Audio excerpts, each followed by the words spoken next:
Muy bien, vamos a cambiar de tema. Como algunos de ustedes sabrán, en México una tragedia se desató en una escuela porque un niño, un adolescente o un puber, si quiere llamarle así, pues desató el caos en su escuela. Llevó 2 armas de fuego, asesinó a su profesora, hirió a otro docente y a sus compañeros. Finalmente se suicidó. Él vivía solo con su abuela y jugaba pues estos videojuegos de alta violencia y llevó pues la ficción a la realidad. Y desató, pues como lo decimos, este temor en su centro de estudios. Lamentablemente no es un hecho aislado y vemos que esa situación ocurre en diferentes partes del mundo y uno se pregunta qué es lo que sucede, cómo evitarlo. Lamentablemente en nuestro país también tenemos un cierto nivel de riesgo porque las cifras señalan que hay un nivel alto de adicción en los adolescentes, niños, jóvenes con los videojuegos también violentos. Estamos precisamente para hablar de ese tema con el doctor Carlos Ordóñez, jefe del Departamento de Adicciones del Hospital Hermilio Valdizán. Buenas tardes, bienvenido. Buenas tardes, gracias por la invitación. Gracias a usted por venir. Y bueno, sobre este tema, finalmente, ¿alguna impresión? ¿Usted cómo ve la situación en nuestro país si lo relacionamos con esos hechos que enlutecen otras partes del mundo? Bien, es el reflejo muchas veces del compromiso de la salud mental en muchos de nuestros niños, adolescentes, y que a veces una manifestación es la conducta de abuso o conducta adictiva a una sustancia, o en este caso a una adicción o un problema desde el punto de vista de la tecnología. ¿No? Además que la situación parece agravarse porque si bien es cierto antes uno tenía acceso a la pantalla y los videojuegos yendo a una computadora, en otros casos yendo a una cabina, de repente con el Nintendo, PlayStation, en fin, ahora estos juegos son de acceso desde la infancia porque ya con el teléfono celular nada más y para mantener al niño tranquilo y uno pueda realizar otras actividades, ya está jugando sin que el padre lo sepa muchas veces. Es muy cierto, ¿no? Ha cambiado mucho el estilo de vida en nuestro país por diversos factores. Y dentro de ello está pues que el niño se queda entre comillas con la nana que es la tecnología, ¿no? La computadora, el teléfono y por lo tanto a veces muchas de estas situaciones disfuncionales que suceden en el ambiente familiar puede el niño buscar como una alternativa para aliviar alguna sintomatología o alguna conducta en los juegos, en este caso, o cuando está en la etapa de adolescencia podría ser que se involucre en el consumo de alguna sustancia, ¿no? Claro que sí, porque hablamos de una adicción y ante la ausencia o ante la no satisfacción de esta adicción, luego se entra como un periodo de, llamémosle, abstinencia y puede tener también actos violentos el adolescente, el niño. Así es. Como lo voy a insistir, es la parte a veces de la ausencia o esa carencia afectiva que sucede en ese ambiente familiar, especialmente si es el niño o adolescente. En unos casos puede ser que previamente a esta conducta de consumo o esta conducta adictiva exista ya alguna sintomatología que viene presentando este niño o este adolescente y que el consumo simplemente es otra de las características, parte de este gran problema que está teniendo el transcurso de desarrollo el niño. O en otros casos es a la inversa, que la misma conducta adictiva desemboque, ¿no?, en algunas alteraciones desde el punto de vista mental y por lo tanto tenemos problemas muy serios en ese sentido, en este caso de violencia, ¿no? Claro, en este caso de este adolescente en México, él vivía solo con su abuela. Se desconoce en mayores detalles respecto a sus padres, pero a todas luces pues no podría ejercer una labor de tutor igual una persona mayor de repente que quizás tendría otras enfermedades. Ahora, cuando hablamos de la situación que en nuestro país se viene agravando es porque el 2018, y hay que hablar con cifras para poder hacer una crítica y buscar soluciones, es que, por ejemplo, el 2018 se atendieron 2.233 casos sobre adicción a los videojuegos, pero el año 2019 la cifra aumentó a 3.099. Y esto es por la alerta que ya los padres se generan y van y buscan la atención de sus menores hijos, pero se desconoce cuántos no son finalmente atendidos. Posiblemente esto sea solamente la punta del iceberg que viene sucediendo con respecto a la salud mental en los niños y adolescentes, pero de todos modos, a pensar esta cifra que es alarmante porque teniendo en cuenta que ahora hay la facilidad del niño de acceder a la tecnología, fácilmente el niño cuando está perturbando en el ambiente familiar o no tiene cómo compensar esa carencia afectiva, accede fácilmente al teléfono, ¿no? Niños de muy temprana edad, no estamos hablando ya de adolescencia. Y esta ausencia da lugar pues a que progresivamente vaya abusando de la tecnología y a la larga puede terminar una exacerbación de algunas conductas y como hemos visto en estos casos, y esa es la tendencia posiblemente que tenemos que trabajar preventivamente, especialmente con el sector educación, claro que trabajar con los padres en ese sentido de muy temprana edad, para evitar estos problemas que en verdad es bastante alarmante, ¿no? Pero como todo, la labor más importante viene de casa, porque finalmente allí es donde se puede ejercer también un control. En el aula finalmente estamos hablando de decenas de alumnos y es muy difícil que se ejerza un control a partir del docente, según mi modesto punto de vista en realidad. Ahora, por otro lado, este problema no solamente se trata de que el niño finalmente vaya a asesinar o lastimar a algún compañero, docente, familiar, en fin, sino que también, por otro lado, hablamos de la falta de la pérdida de este carácter social del ser humano, porque se atrapa en este mundo de ficción y no desarrolla habilidades sociales también. Es muy cierto, ¿no? La carencia afectiva es tremenda en estos últimos años.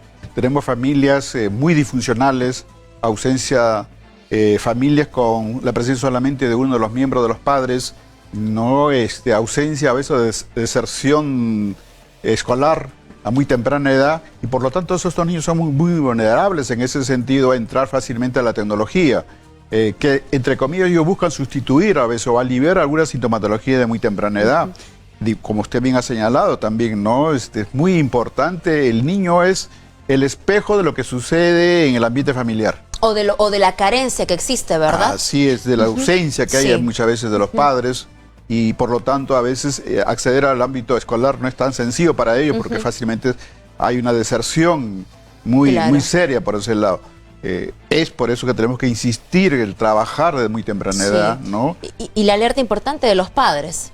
Por supuesto, también hay un contexto ahora pues de mucha inseguridad, ya nuestros niños no salen fácilmente a jugar, ¿no? A los parques en comparación al siglo pasado, hay mucha cautela en ese sentido, entonces el niño para entre cuatro paredes en el departamento y solamente le queda la alternativa de interaccionar con la tecnología, entonces tenemos que trabajar mucho con los padres, con los mayores, con los tutores, para hacer notar esto, porque si no, esto se puede complicar mucho más. Lo que se ve en muchos casos es que de repente hablamos de un niño adolescente que muy locuaz a través del WhatsApp, de los chats que existen en internet, pero a la hora de hablar con una persona frente a frente no tiene la capacidad de entablar una conversación porque todo ha sido virtual. Entonces ese problema también surge y le va a causar un daño a futuro porque no sabrá desenvolverse de repente en una entrevista de trabajo, no podrá formar con solidez una relación amical o amorosa. Pero más allá de este problema que existe y que debe llamar la atención de los padres, de los docentes, de los tutores,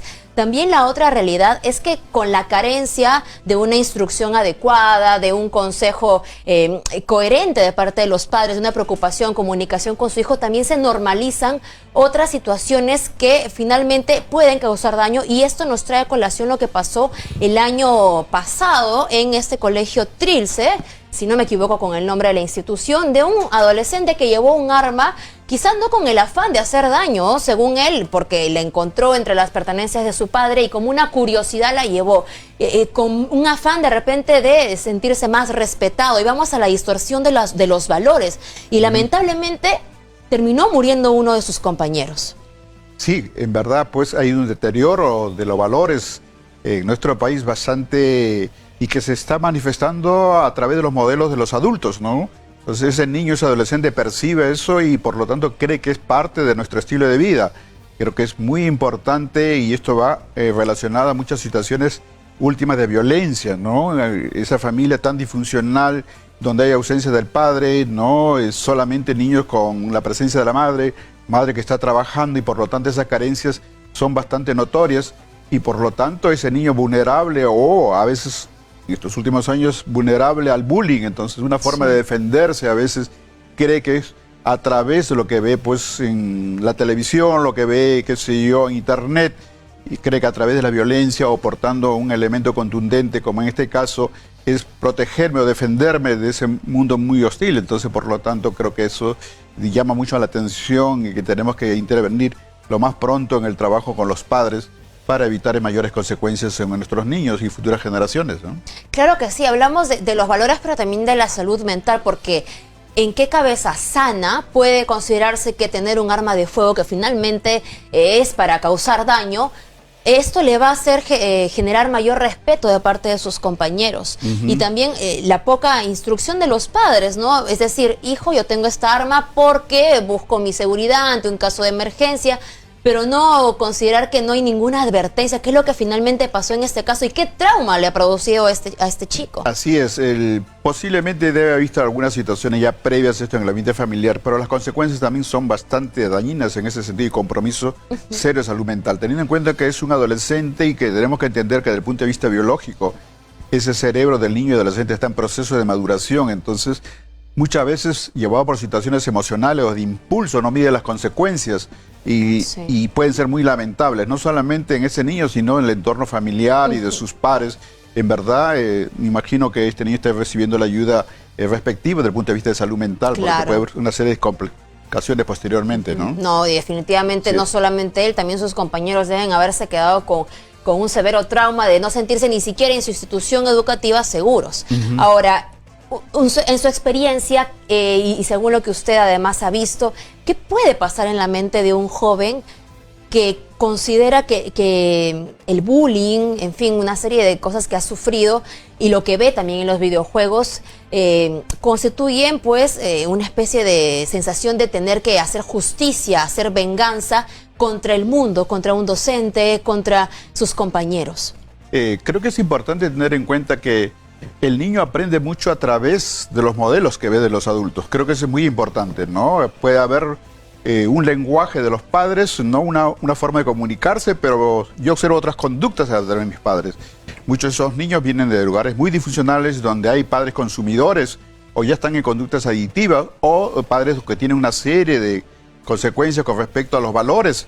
Entonces esa imagen, ese modelo es inadecuado para ese niño. Entonces cree que es una forma de poder defenderse en este mundo o cree que es una forma de copiar o imitar las imágenes que vemos a través. Ahora fácilmente el niño accede a internet, fácilmente coge una película de violencia, muchas veces repite a veces esa imagen, porque realmente esa es la característica del niño, del adolescente, de repetir y no medir consecuencias, porque tienen algunas características a veces que tienen dificultades en el manejo del control de impulsos, problemas en el manejo de las emociones. Entonces, por lo tanto, ese niño tiene grandes dificultades a veces en relación de las actividades sociales, no encuentras alternativas, enclaustrado y solamente sale entre la casa y la escuela y no hay otras interacciones. Solamente su amigo pues es la máquina. La máquina, la computadora. Y en este mundo donde la inmediatez es lo que prima, querer ver un video, una película y encontrarlo en un solo clic, no se desarrolla esta paciencia que es un valor tan importante.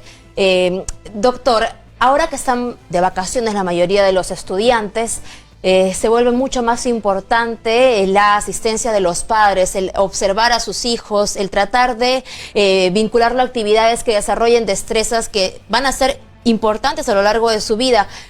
Eso me parece una recomendación importante, pero aparte de eso, ¿qué es lo que debe generar alerta de parte de los padres de familia ahora que con más horas en casa probablemente pueden observar más a sus hijos? Es una ventaja de tenerlos ahorita los niños en vacaciones.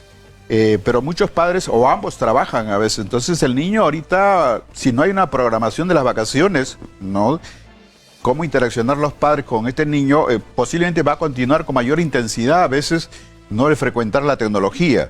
Ese es uno de los problemas. Muchas familias son a veces con hijos únicos o dos hijos y no hay con quién interaccionar, no hay con quién sociabilizar, ¿no? Entonces esa es una dificultad tremenda, tenemos una inseguridad tremenda, entonces ese niño tampoco sale ahora a patear pues su pelota de trapo a la calle porque tiene esa dificultad y los grandes temores, los grandes riesgos. Entonces aquí es programación de los padres con ese niño en esas vacaciones y que tiene que ver actividades lúdicas, eso es muy importante, actividades lúdicas, invertir su tiempo libre.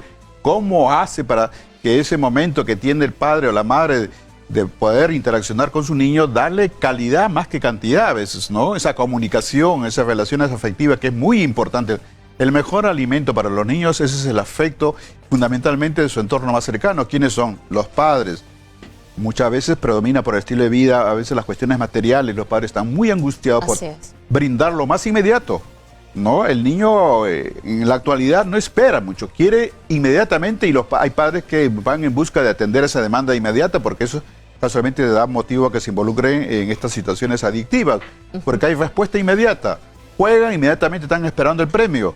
Entonces, si ya no hay ese aprendizaje de la tolerancia, no hay ese aprendizaje de esperar, no hay el aprendizaje que sí fracasar, sino es poco tolerante y por lo tanto es mucho más sencillo involucrarse en estas situaciones adictivas que ahora lo tenemos muy sencillamente por internet, ¿no? Muy bien, yo le agradezco su presencia, doctor Carlos Ordóñez, y para generar pues esta alerta en los padres de familia, en quienes tienen a su cargo a menores de edad y probablemente se encuentran expuestos a desarrollar estas adicciones. Muchas gracias, doctor Carlos Ordóñez, por estar aquí. Gracias. Estuvo con nosotros el jefe del Departamento de Adicciones del Hospital Hermilio Valdizán.